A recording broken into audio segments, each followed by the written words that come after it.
Welcome back to our channel, fellow Salem addicts. We absolutely need to talk about the days of our lives spoilers for the next 2 weeks, from August 3 to August 14, because things are getting wild. I cannot believe they are finally doing this. I mean, I have been waiting for this exact moment for months, and seeing it actually play out is just chef's kiss. I'm talking about DiMera, obviously. His entire world is finally turning upside down, and I am sitting here on my couch cheering. I'm sorry, but EJ has been getting away with way too much lately. And seeing his master plans completely crumble to dust is the most satisfying thing this show has done in years. We act first, right? But you guys know how much I despise what he did to Holly and Lexi. He totally deserves every single bad thing that is coming to him in these next 2 weeks. Because, let's be real, EJ's arrogance is always his undoing.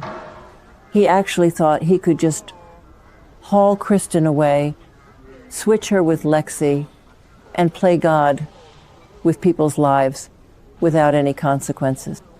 But no! Lexi collapses, the resurrection drug completely fails, and his entire scheme goes totally sideways. And honestly, good. EJ has been walking around Salem acting like he's Stefano too, but he lacks his father's actual strategic genius. Remember when they tried this kind of corporate and family cover-up storyline with EJ years ago? Yeah, it didn't work then either. He is just so sloppy.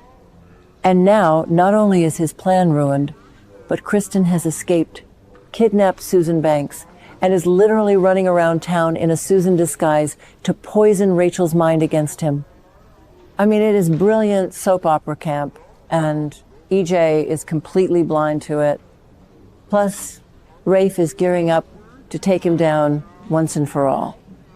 EJ's downfall is going to be spectacular, and I am so here for it.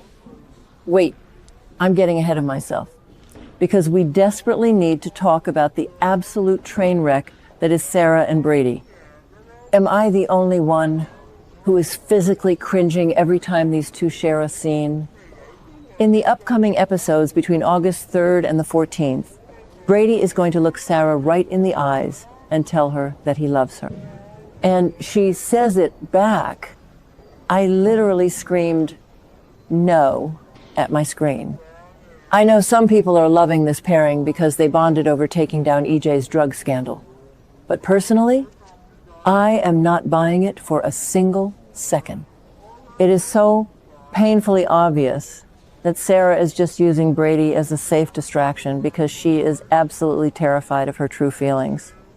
Brady is just a rebound, and he has this massive hero complex where he always falls for women who are emotionally unavailable or deeply traumatized.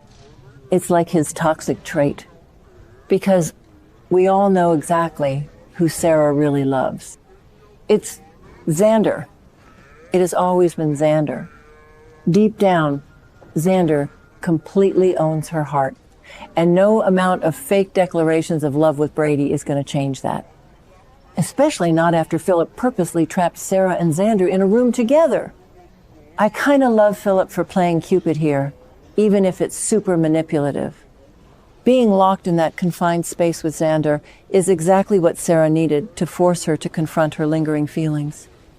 The chemistry between them is just off the charts, and you can literally see Sarah fighting a losing battle against her own heart. I predict that this Brady and Sarah romance is going to crash and burn spectacularly by the end of the month, and I am eagerly waiting for the inevitable Zara reunion. Okay, back to the point. We have to talk about the baby mama drama, because Joy Wesley is about to blow up Alex's life even more. So, the spoilers say Joy is going to experience this sudden, severe hand pain and has to rush to the hospital to get it checked out. And apparently, this leads to a really difficult medical diagnosis. First of all, I kind of feel bad for Joy, because nobody wants to get a scary diagnosis, especially a new mother. But second of all, the timing of this is just wild, Because this diagnosis means Joy is going to have to lean on Alex more than ever.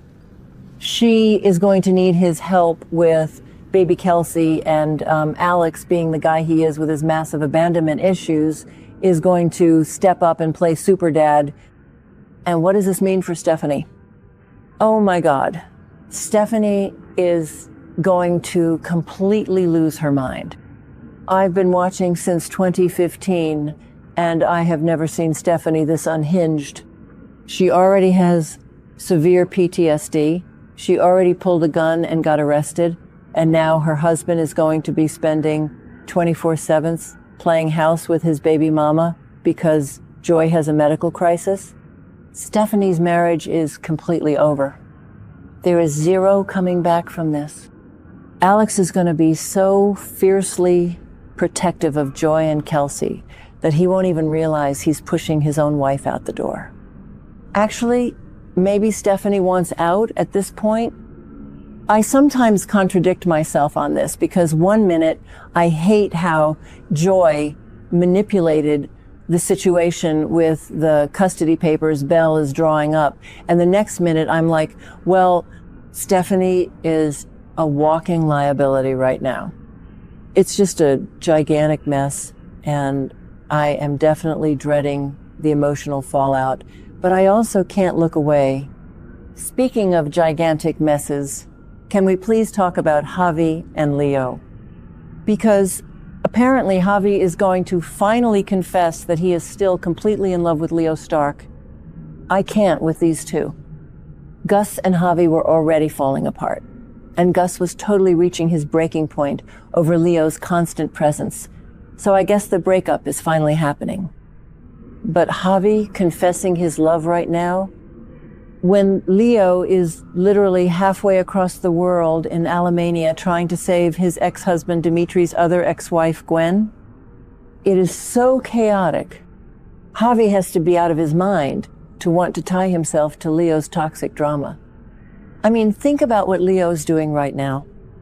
He is frantically trying to negotiate with Dimitri to get Gwen released from captivity. It's a literal hostage situation. And Javi is sitting back in Salem like, wow, I really love that messy little gossip.